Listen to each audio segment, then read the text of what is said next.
What up, YouTube? Agent Persuasion here, and today I have the deck profile you guys have all been waiting for. The Spellbook deck profile I played because I saw the brand new card. This Crowley, the link, and I was like, I just put it on Facebook. I never really used that feature, but I decided to just try it, and you guys gave me a lot of feedback, and you guys were about it. So I played it. Went to Tulsa this weekend at the regionals. It was about 270 plus players, so we had 9 rounds. And I can't even explain how good I did, but this is gonna be the placing I got. As you guys can see, I'm right there. I got 33rd place with Prophecy in this room. Out of 270 players in 9 rounds, I finished X3, so I won 6. I lost 3, and I got 33rd, which is actually crazy. I was actually 1 spot away from getting my invite. So it's kind of funny. I almost got my invite with Prophecy in this format in 2019. But yeah, I'm gonna, had to dust off this old regional mat right here. As you guys can see, I won this in 2013, actually a long time ago. And I had believe me, I had to dig for this mat. It's under all my mats. But yeah, there it is. It's obviously the Prophecy mat. We got High Priestess, we got Temperance, we got Hierophant, we got Blue Boy. I actually played 3 of the monsters on this mat. So I'd say this mat's appropriate for this video. So yeah. 270 players, 9 rounds. It was absolute hell, honestly. I probably went to my battle phase more than any other deck in my life, but you're going to see why, because it's my win condition. My win condition was very, I'd say it's broken. It's spicy. Nobody really knows what this card does if you haven't played Yu-Gi-Oh for a long time, but I played it and it's nice. So we're just going to go and show off the deck profile and let you guys see what I've been cooking up. Here's the spice. So we're not playing 1, not 2, but 3.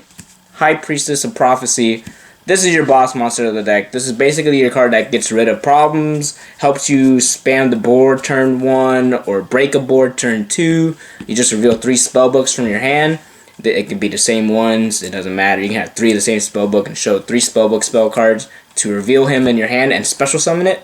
It's not once per turn. The once per turn is the effect of pop a card by banishing a spellbook spell from your grave or your hand to pop a card on the field. You can actually pop your own stuff, which kind of comes up once in a while, but it just depends on how far in the game state you got to where you're popping your own stuff, but I'll tell you guys that in a second. So 3 of this guy, amazing, play it. One of my favorite cards, beautiful art. Look at that card. Tell me that's not pretty. And I've had these from Spellbook and Judgment Day, so obviously my stuff is in German and high rarity.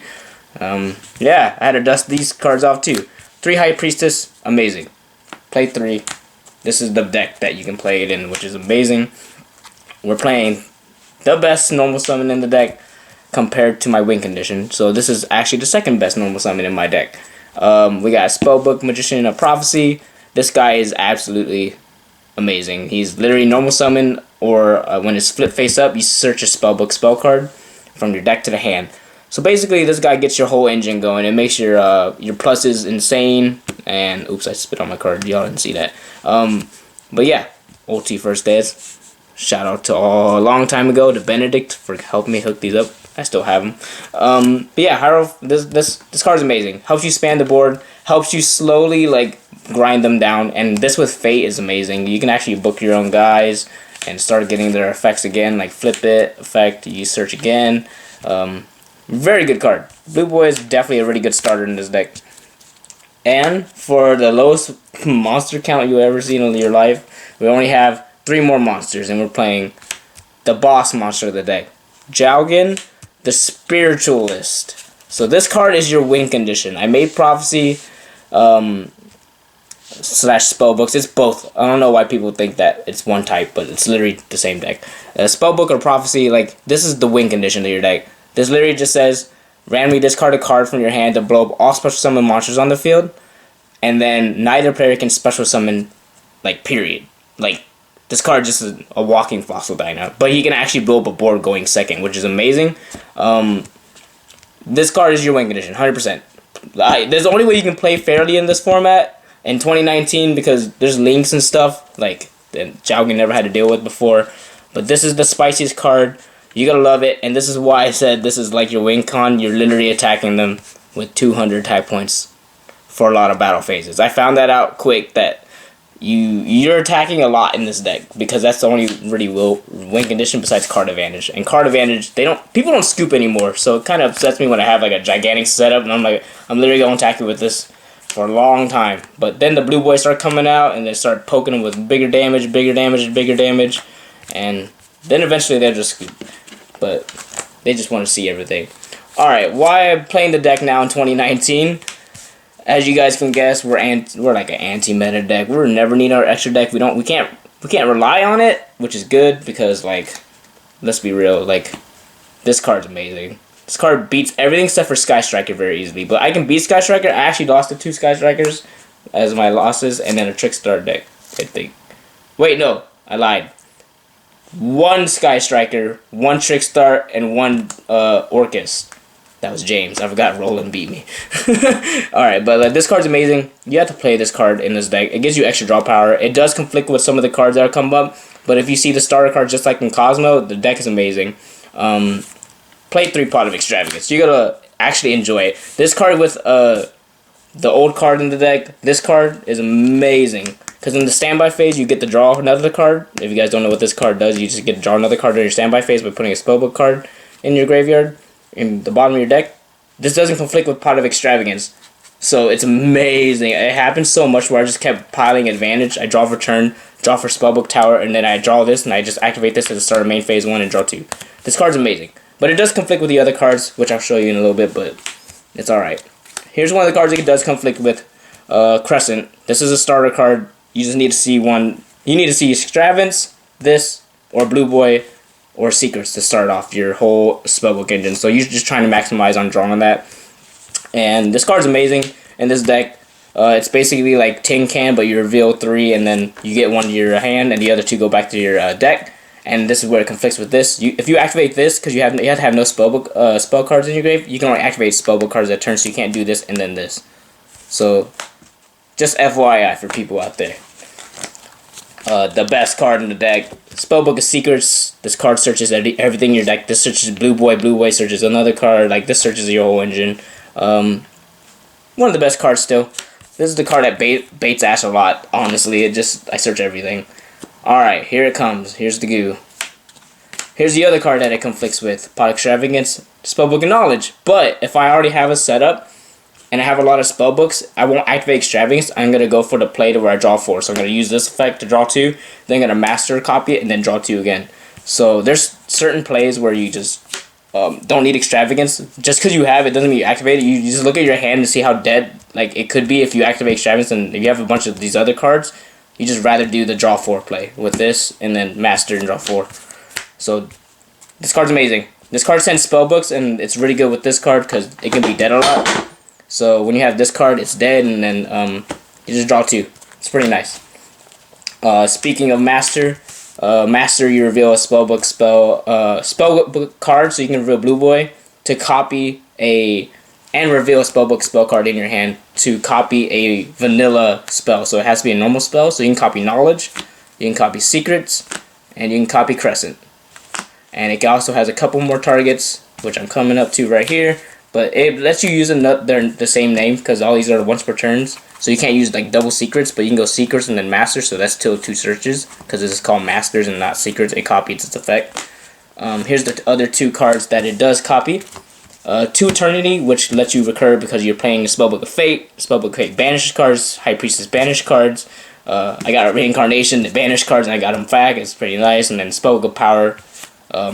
You kill something by battle by giving it 1,000. It searches a Spellbook spell card. Really nice. Helps you OTK because this deck has a problem. There's a win conditions attacking the death. Those are all the targets for Spellbook and Masters. Spellbook Grand Tower. That's the card that just lets you grind advantage over and over turns. Like, it lets you keep using Spellbooks. You keep throwing it back on the bottom of your deck. And then, like, people who haven't played back in the day forget this card misses timing. So they just, like, twin twisted my setup. I had a Fate and this. So he twin twisted this and this. My Fate. This got destroyed. There's, like, 5 spellbooks in my grave. Activate effect. When this card is destroyed by your opponent's card effect and sent to graveyard, you can special summon a spellcaster from your deck equal to the number of the level of the spellbooks in your grave. So I had 5, so I can special summon level 5 or lower. So when he twin twisted it, I special summoned this in defense mode. And he's like, what's that do? I'm like, well, you can't special summon now.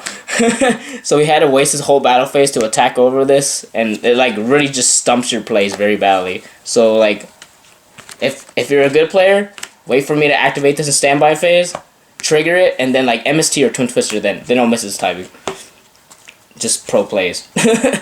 Spellbook of Fate, best card when you have in your back row. Doesn't target. It can remove one spellbook to banish.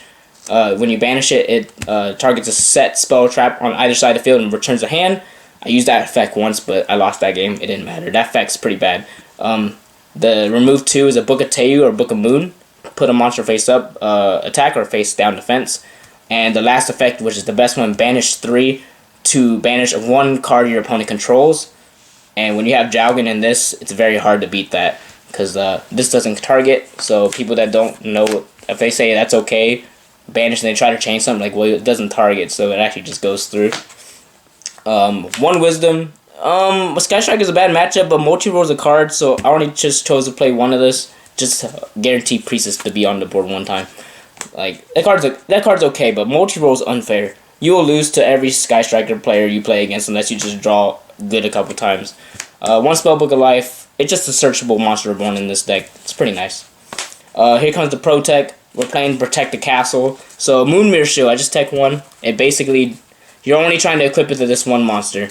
It always just makes your guy at 100 attack points bigger, so your opponent can't attack it. And unfortunately for them, they can't special summon, so they actually just can't deal with Jowgen, and it's game.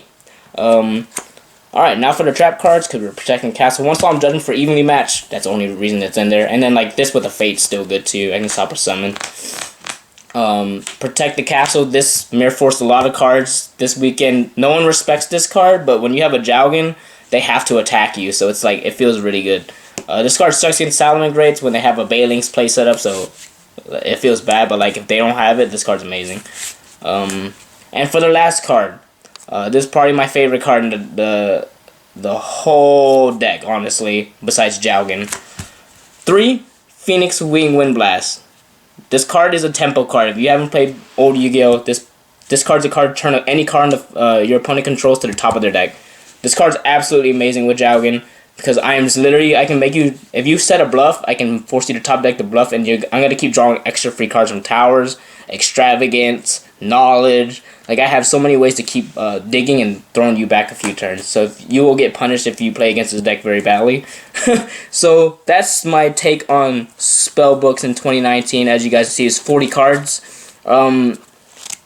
Honestly, I really like the way it performed. You guys have to let me know what you guys changed. Honestly, I really liked it, though. It was really nice. I feel like my side deck can change a lot, but my main deck I felt was like insanely perfect. I loved it. So this doesn't matter because it's Extravagance, but I will show this off. This is basically why I made the deck. I posted a picture of this card, and you guys were all about me playing it. So I played triple Crowley, the first Prophecyr. This card is basically Crescent on legs, but it can search Blue Boy because it said Spellbook cards, so you can actually search Blue Boy instead of like Crescent can't search Blue Boy. So it's actually kind of nice. But like this helps you set up with Priestess. Like I had a couple my last round 9, I had 2 Spellbooks and 2 Priestess in my hand, and I had a Priestess already. I had a Priestess on board from the previous turn, and then I had a Blue Boy. So I made this guy guaranteed a free Spellbook to my hand, so I could special summon the other Priestess, and then like I started popping off from there. Like it was absolutely insane. This card's amazing too. It has another effect where like if it's on the field, I can just normal summon a level 5 or higher spellcaster without tribute, which is nice. So like if I draw a Priestess and I can't actually just like tribute summon for it, I can bring this out. Card's amazing. I made this part like 3-4 times because my deck is based around Jowgen, so I don't really go into this as much as you think. But it's there. You need it, and if you have a bad Extravagance, you might banish all 3, but you don't need it to win. But it's nice. Next card we have Cerberus, Nightmare, Griffin. I played the Nightmare package. Honestly, these cards are just amazing links. I don't have to explain it. The extra deck you don't really need. You can play whatever you want in the extra deck. Trisbania, Topologic Bomber. We got Yugioh. I was really trying to resolve that once, but it never happened. Borload. And then these cards are actually relevant. High Priestess is level 7, so people forget. Dragon Ruler format style right here. We got Big Eye Draco Sack. And And also, there's some cheap wins in this deck as well. This card burns. This card's amazing. This card literally, like, I can attack for 5k with 2 Priestess, and then main phase 2 overlay for this, and they just lose. Like, you have to play all your cards, and you get burned every time something resolves. And the last card, Hierophant on the mat, obviously. It's a heavy storm that doesn't target for all the spellbooks in your grave. It's amazing. I made this once, and I didn't make this at all, but I could have, but I already was winning. And same with those, like, they didn't have a monster because Jowgen's a beast, so I don't need to, like, deal with that. It's pretty nice. Play these 4 though for sure, because the card in my side deck helps you actually play these and summon them easier. I'll show you right now. They're level 7, remember that. And side deck, 1 Kaiku. This is where I feel like my deck could have changed the best, so you guys let me know down below if I should change it up, what you guys would recommend. But honestly though, there's a couple cards that were really good. Like, this underperformed because I didn't play against a lot of, like, Orcus, but this card's amazing. And Danger Thunder, because they already just loot the Jowgen. So this was okay, but in theory, I just wish I didn't play it. I didn't play enough deck. I played too many Sky Striker, and that card doesn't do anything versus Sky Striker. This, I feel like I should play more Kaijus. Sky Striker's your worst matchup. Here is the Goo. That's a level 7, don't forget. I can side these 2 in. I have 5 level 7s that I can seed with, so I can make Draco Sack, Big Eye, and Red Ice Flare Metal a lot easier, because these are level 7 pro plays. You can't make Hierophant because it's not Spellcaster, but you can make those other ones. 2 Twin Twister. It was whatever. It honestly, I didn't even side it in. Didn't even do anything. Didn't draw it. 2 Book of Flips for combo decks, so I can draw a card and clear the board. This is the God card. I wish I played probably like a set rotation and a 3rd one of these, or terraformings in my side, just because, like, this card was with Jowgen was absolutely, like, game. I don't think I lost any game I activated this in Jowgen. It was pretty much game, besides one time where I lost to Trickstar because he had like Pinkertops when I had this in Blue Boy. It wasn't Jowgen though, so if it was Jowgen I would have won, but it was Blue Boy. We have 2 Impermanents. Didn't like that, honestly. I feel like I should cut that. I don't play hand traps. I had to rely on going first, and I only won 2 die rolls out of 9 rounds, so there you guys go. I did pretty good for losing that many die rolls. And the last card, which is definitely, I think, a staple. Don't even play this card. You clear the board and you set up a board. Evenly match. Amazing card. So yeah, that was my tournament experience. I went 6-3 at this Tulsa Regionals with 270 players, 9 rounds. Literally, it took so long to do this regional. But I feel like the deck was there. I was not fully prepared. Oops, excuse me. In my side, I feel like the side can use work. Let me know down below what you guys think I should do. But yeah, other than that, did pretty good with Spellbook and Prophecy in 2019 when this mat literally says 2013. That's what I was telling my friends. Like, bro, I'm playing something from 2013. I'm playing these young priestess. But yeah, that's pretty much about it, guys. Let me know down below what you guys think of my Spellbook deck. If you guys want to see me keep trolling. Also, big shout outs to my sponsors. Even though I didn't top, it was still cool. I always shout out my guys, Golden Goats, Trifinity Playmats, +1 Gaming, and Dex Protection. Always, y'all hooking it up. Sorry I couldn't pull in the top, but I'm rogue playing a non-meta deck because you guys know I'm casual. Okay, come on, let's be real. I'm always playing some boozy stuff.